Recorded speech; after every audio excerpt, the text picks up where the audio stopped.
No one visited Cal's Island. That was the point. Floating on the methane-blue oceans of Arcanus 7, barely tethered to the gravity of a dying star at the galaxy's edge, Cal's Island was a place forgotten by time. He bought it for silence. No comes, no ships.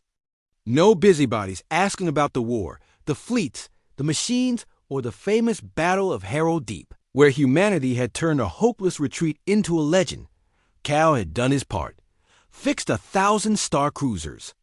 Rewired reactor cores. Mid-battle. Welded hulls in zero-G while enemy torpedoes screamed past. And now he was done. A hammock strung between two twisted crystal trees. A rusty kettle for tea. The wreckage of a Terran lander, repurposed into a makeshift cabin. Peace. That's all he wanted until death came, whether slow or sudden. So when the warning klaxon shrieked through the still air one morning, Cal didn't believe it at first. But there it was, a blinking red dot on the old scanner. Low orbit. Incoming. Non-terrified. No transponder ping. Unknown origin. He muttered a curse and pulled his tattered uniform jacket off the wall. Not for duty, for warmth. The temperature dropped fast when the sun flickered. The ship came down. Ugly, its landing was a drunken stumble into the jungle foliage. Twisted metal groaned like a wounded beast. Black smoke curled into the pastel sky. Cal squinted at the hull. Scorch marks. Shattered shielding. This was no tourist. Grumbling. He grabbed his plasma torch and a medkit. Old habits. The cockpit was cracked open like a tin of fish. Inside, barely breathing, was something. Humanoid. But not human. Its skin shimmered like polished stone, obsidian with veins of emerald. Eyes closed, mouth slack, breath raspy and irregular. Its limbs were too long, its bones too slim. Definitely alien. Cal sighed. Of course. Can't even die in peace. Still, he pulled the alien out, laid it on a stretcher, and wheeled it back to his cabin. As he patched the wounds, fractured ribs, shredded tissue, minor radiation burns, he couldn't help but notice the craftsmanship of the being's body. Not artificial, not cybernetic, just evolved differently, elegantly. For 3 days, it didn't move.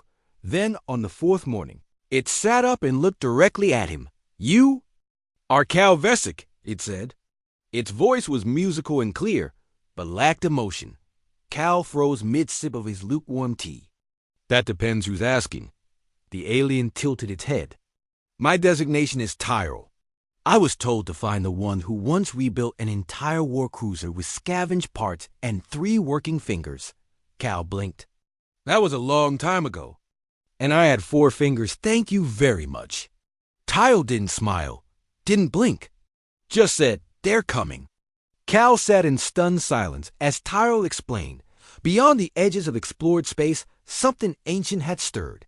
A biomechanical intelligence vast and ravenous. It consumed suns, converted entire systems into fleets of self-replicating vessels. The Council worlds, both human and Xeno, had laughed off the rumors. Until the stars started going dark. The thing, called the Architect, had sent feelers toward the edges of the galaxy. Probes, scouts, assimilators. Tyrell had been part of a scout team seeking lost knowledge from forgotten warriors. Cal Vesic, the man who once rerouted an entire destroyer's energy core using chewing gum and sheer profanity, was one such name in their records. Cal scoffed. I'm done with war. Tyrell looked out over the ocean, watching distant. Lightning storms dance on the horizon. Then your death will come sooner than planned. That night, Cal couldn't sleep. Not because of Tyrell. Because of the stars. He remembered what it felt like to be useful. Not as a soldier, as a maker. A fixer of broken things. Of desperate people. And now something was coming that would break everything. A week passed. Cal spent it pretending he didn't care. He rebuilt Tyrell's ship out of habit. Upgraded it with leftover Terran tech from his shed. Taught Tyrell how to brew proper tea. Complained about every little thing. Tyrell said nothing. Just watched. And then, just before dawn on the 7th day, Tyrell said quietly, "We will. Not win this war without you." Cal stood on the beach, the salt breeze whipping through his graying hair.